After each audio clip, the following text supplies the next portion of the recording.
일단 이재명 민주당 대표 선거법 1심 재판과 관련해서 생중계가 어제 무산되지 않았습니까? 저희가 이 부분 특히 좀 집중을 했었는데요. 이게 그동안 이 여권 인사들이 이 생중계의 필요성을 좀 강조하지 않았습니까? 네.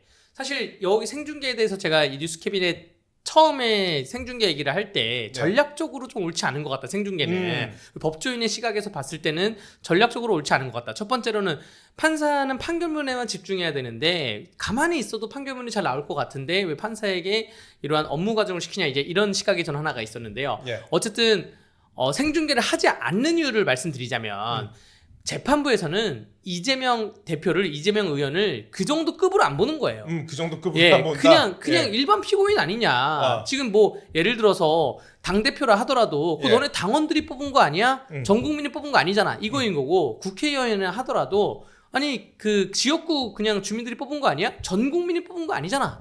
대통령급이 돼야지 우리가 생중계를 하겠다. 사법부 입장에서는. 혹은 아니면 적어도 중요한 사건은 대법원 선고나 헌법재판소 선고에 대해서는 생중계를 하는 건데 이거 1심인데 야, 이재명이 그 급이야? 그 급 아니잖아.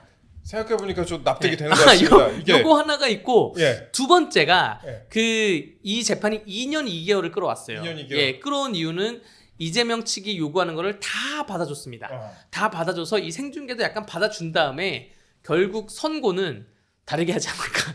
너네가 원하는 거 다 받아줬지. 하지만 선고는 제대로 할게. 뭐 그런 움직임이 있지 않을까도 생각이 됩니다. 이게 그러니까 일단 급이 안 맞는다. 이게 첫 번째로 말씀하셨고, 그동안에 이제 이재명 대표가 주장했던 부분을 다 받아줬었다. 이 부분 좀 말씀하셨는데, 사실 그렇습니다. 그 1심 선고 같은 경우에 그동안에 그 생중계가 3차례 있었습니다. 3차례 있었는데 모두 이제 전직 대통령 관련된 그런 선고였어요. 그래서 2018년 4월에 그리고 2018년 7월에 박근혜 전 대통령 관련된 선고 1심 선고를 이제 중계를 했었고, 그다음에 같은 해 10월에 이명박 전 대통령 관련해서도 1심 선고를 중계를 했었습니다. 그런데 이제 이재명 대표 같은 경우에는 대통령은 아니니까 그런 부분 말씀하셨고, 그래서 이제 법조계에서도 그런 얘기가 좀 들리는 것 같아요. 대통령급 반열에 일부러 올릴 필요가 있냐? 뭐 체급을 키워줄 수 있는 거 체급을 키워주는 거 아니에요, 괜히. 그래서 그런 주장도 좀 나오는 것 같습니다.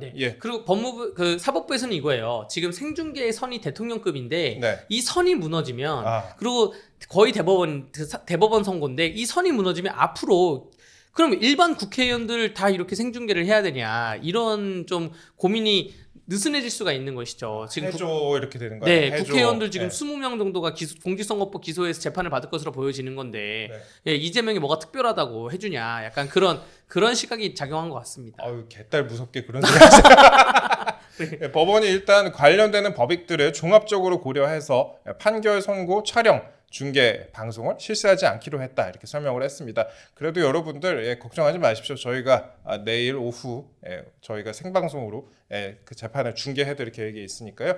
저희 방송 참고하시면은 생중계 비슷하게 또 박진감 넘치게 재판을 보실 수 있을 거라고 저희가 말씀을 드리겠습니다. 그래도 저는 그런 생각을 하고 있습니다. 중계 여부와 관계없이 법과 양심에 따라서 잘 판단하면 되는 거 아니겠습니까? 중계를 하고 있으면 괜히 또 법관이 신경 쓰일 수도 있는데 이런 부분도 신경 안 쓸 수 있고요. 중계를 안 하기 때문에 오히려 법과 양심에 따라서 주어진 제출된 증거에, 현출된 증거에 의해서만 좀 판단을 할 수가 있을 것이고요. 중계를 하게 되면 사실 말투, 어투 뭐 이런 걸 다 신경 써야 되는데 중계를 안 하니까 문서적인 것만 신경 쓰면 되기 때문에 더욱 판결이 공정하게 나올 것이라고 좀 생각이 됩니다. 국힘에서도 그 선거 후에 판결물이 또 공개가 되기 때문에 이 대표의 죄상이 국민 앞에 낱낱이 까발려질 것이다, 이런 식으로 이제 반응을 내놨습니다. 근데 법조계에서 이 재판 선고가 어떻게 나올지 좀 전망이 어떻습니까? 의견이 또 다양하게 갈리는 것 같아요. 다양하게 갈립니다. 저는 사실 이 판사님은 아무런 그런 외부적인 요인에 관계없이 오로지 재판부는 법정에서 제출된 증거로만 판단을 한다면 이건 적어도 검사가 징역 2년을 구형했는데 징역 1년 정도도 선고될 수가 있다라는 것이고, 벌금형이 나오면 벌금 500만 원이 나올 것이다, 적어도 100만 원 이상은 넘을 것이다 라는 거로 생각을 하고 있는데 지금 뭐 민주당이 이것저것 방어를 하고 또 법조계에서 보면 100만 원 이상 선고하면 이재명의 피선거권 박탈이 중요한 게 아니다. 이재명이 대선을 안 나가는 게 중요한 게 아니라 민주당에서 434억을 토해내는 게 중요하기 때문에 재판부가 여기에 대해서 고심하지 않겠냐라는 시각도 있어요. 근데 제가 봐온 사법부의 그 판사님들은 외부적인 거는 신경 쓰지 않습니다. 그건 니네 사정이고 예를 들어서 벌금을 선고할 때 예. 판사님 저 돈이 없어요. 아 그건 네 사정이고 예. 그 누가 범죄 저지를 해? 벌금 내야지. 이렇게 벌금 안 내면 노역장 유치를 해야 되고 그렇기 때문에 다양한 시각이 있지만 그래도 어느 정도 의미 있는 판결이 나올 거라 생각이 됩니다. 네, 공평하게 판단했으면 좋겠다 하는 생각을 네. 저도 갖고 있습니다. 그런데 뭐 일각에서 비관적으로 그 선거법 사건에 대해서 전망하시는 분들도 계신데 그런 분들도 25일 위증교사 사건 선고에 대해서는 또 중형이 내려질 거라고 보는 그런 시각도 많더라고요. 네, 근데 요거는 예. 빼박이죠. 네, 요거는 일단 무조건 네, 징역 강대규 변호사님이 네. 잘 맞추셨기 때문에 지금까지 잘 맞추셨기 때문에 네. 징역 1년 혹은 벌금형이 좀 세게 나올 것 같다 네. 그렇게 예. 말씀을 하셨습니다. 맞습니다. 이렇게 말씀하셨고요. 그리고 15일 그러니까 내일 대규모 집회도 또 열린다고 합니다. 이렇게 재판부에 대한 그런 압박이 네. 전방위적으로 또 계속 이루어지고 있는 상황 네. 아니겠습니까? 이거 뭐 더 안 좋아질 거예요. 이거 예. 뭐 지금 진짜 개딸들이 만약에 판사님들 출퇴근길에 나서가지고 막 시위하고 집회하고 네. 막 그러면 더욱 상황이 악화될 것이다. 네. 그냥 가만히 있어라. 예를 들어서 이런 거예요. 저희가 건달 사건을 좀 하다 보면 건달. 방청석에 건달 친구들이 와서 앉아 있습니다. 아, 그렇죠. 다 문신하고 앉아 있어요. 네. 그럼 판사님이 얘를 집행유예를 줄까 하다가도 야 집행유예 주면 얘네라고 나가서 다시 또 범죄를 저지르는 거 아니야? 그래가지고 집행유예를 못 주는 경우도 있다고 하거든요. 예. 그렇기 때문에 그냥 재판과 직접적인 관련이 없는 당사자가 아닌 분들은 가만히 있어야 됩니다. 네. 그 쌍긴팔 문신 보면 사실 좋은 네. 판단 내리기가 좀 어렵죠. 그렇죠. 예, 예. 그렇습니다. 그 지금 민주당 지도부가요 국가기관의 사건 조작에 관해서 공소시효 적용을 배제하는 법안 발의를 예고를 했습니다. 뭐 사건 조작이라고 하는 거는 이제 그 판단에 따라서 뭐 자기들이 주장하기에 따라서 다를 것 같은데 그 다음에 또 당사나 조직별로 이재명 대표의 무죄 판결을 촉구하는 그런 성명도 좀 쏟아내고 있습니다. 그리고 더민주혁신회의 같은 경우에는 무죄 판결 탄원을 위한 서명운동에 100만 명 이상 참여했다 이렇게 또 밝혔는데요. 근데 100만 명 이상 참여했다고 하는데 이게 뭐 중복해서 할 수도 있고 그냥 네. 아닌 사람 넣을 수도 있고 뭐 그렇다고 하더라고요. 아무 소용 없어요. 왜 아무 소용이 소용 없냐? 없어요. 예. 제 강원도 고성군의 고성군수가 고성군수가 선거법 위반으로 재판받고 있는데 네. 고성 군민이 한 2만 7천 명 정도 되는데 탄원서를 2만 3천 장을 냈어요. 실제로 한 명 한 명 사인을 받아서 냈어요. 미성년자 빼고는 다 낸 거예요. 근데 그대로 인정이 됐습니다. 네. 날라갔어요. 네. 아무 소용이 없습니다. 차라리 100만 장 모을 바에야 100만 네. 명한테 모금 운동을 해가지고 434억 정도를 채울 수 있는 게 낫지 않을까 생각이 됩니다. 예, 그렇습니다. 화끈하게 또 설명을 해주셨는데 그런가 하면 이제 오늘 오후에 수원지법에서 김혜경 씨, 이재명 대표의 부인 김혜경 씨에 관한 그런 판결도 나옵니다. 오늘 이제 오후 2시 좀 넘어서 나올 것 같은데요. 이 부분도 한번 또 쟁점이 될 것 같습니다. 이 사건은 어떤 사건일까요? 이게 네, 이 사건은 뭐 여러분들 잘 아시다시피 김혜경 씨가 공직선거법 당내 경선 과정에서 관련자들에게 지금 국회의장의 아내 되는 사람이나 관련자들에게 식사 제공을 했다는 것이죠. 예, 선거에서 승리하기 위해서 그런 문제고 검찰이 벌금 300만 원을 구형을 했는데 맞습니다. 이것도 저는 벌금 한 100만 원 이상은 나올 거라 보여집니다. 네. 이 사건이 그러니까 2018년에서 2019년 당시에 경기도지사였던 이재명 대표와 또 김혜경 씨가 전 경기도청 별정시 5급 공무원 배모 씨, 배소연 씨라고 알려져 있죠. 이분 등에게 샌드위치와 또 과일 등 개인 음식값 등을 경기도 법인카드로 결제하도록 하는 방식으로 도 예산을 사적으로 유용했다는 의혹으로 수원지검이 수사 중인 그 사건하고는 별개입니다.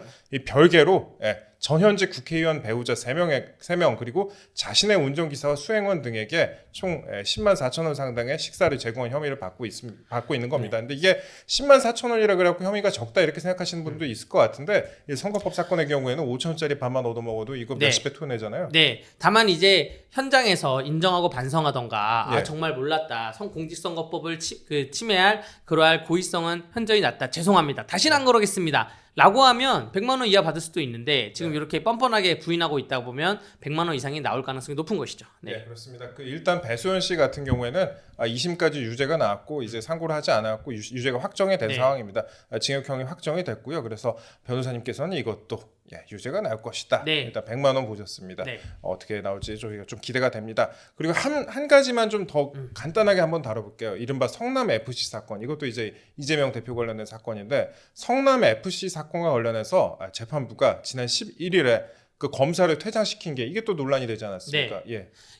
여기에 대해서는 황정근 변호사라는 분이 있습니다. 네, 예. 그분이 국민의힘에서 윤리위원장도 하고 했던 분인데 선거법 전문가이고 예. 그분이 그 본인 SNS에 올린 글이 있어요. 정리한 네. 글. 그것이 사실인데 뭐냐면 검찰 근무 규칙에는 가능해요, 이게. 근데 검찰 근무 규칙이 과연 검찰청법에 위임을 받은 것이냐 이 문제인 건데 네. 저도 사건을 하면서 강원랜드 채용비리 사건 있지 않습니까? 그렇죠. 문재인 대통령이 적폐를 규정했던 그 사건 수사검사가 공판장에 들어왔어요. 네. 들어오고 사실 수사검사가 2년에 한 번씩 발령을 다니면 본인이 생각하는 이거는 내가 공판까지 챙기겠다 하면 이렇게 직무대리로 하루씩 발령 나가서 공판에 그렇죠. 참여합니다. 예. 이게 대한민국의 수십 년 동안 있어 왔던 그러한 것인 거고 검찰 근무 규칙에 의해서 당연한 거 아니야? 가능해라고 생각을 했는데 판사님이 야 너네 이거 근무 규칙이면 이거는 위에 법령의 수권을 받은 거냐라고 판사님이 의문을 제기하면서 약간 새로운 전환으로 된 것인데 판사님 말도 일부 맞고 근데 이게 지금 검사들이 하는 행태가 완전 불법이다 그것도 아니다 네. 라고 이렇게 정리할 수가 있어요. 이게 사실 그 사건 같은 경우에 이게 그 금방 판결이 안 내려지는 경우에는 네. 그 안에 검사의 인사가 뭐 한 번이 날 수도 있고 두 번이 날 수도 있고 여러 군데 옮겨 다니기 마련이거든요. 중요한 사건 같은 경우에는 수사 검사가 직접 네. 공판을 챙기기도 하고 그래서 이제 이런 일이 일어나는 것 같은데 법 쪽에서는 일단 말씀하신 것처럼 좀 이례적인 판단이다 그런 목소리가 좀 많이 나옵니다. 맞습니다. 판사님이 이렇게 수사 검사 앞으로 나오지 마세요라고 했던 거는 그 최초의 행동이죠. 그 네. 재판부가 굉장히 좀 이례적이라 볼 수 있고요. 수사 검사가 왜 나와야 되냐?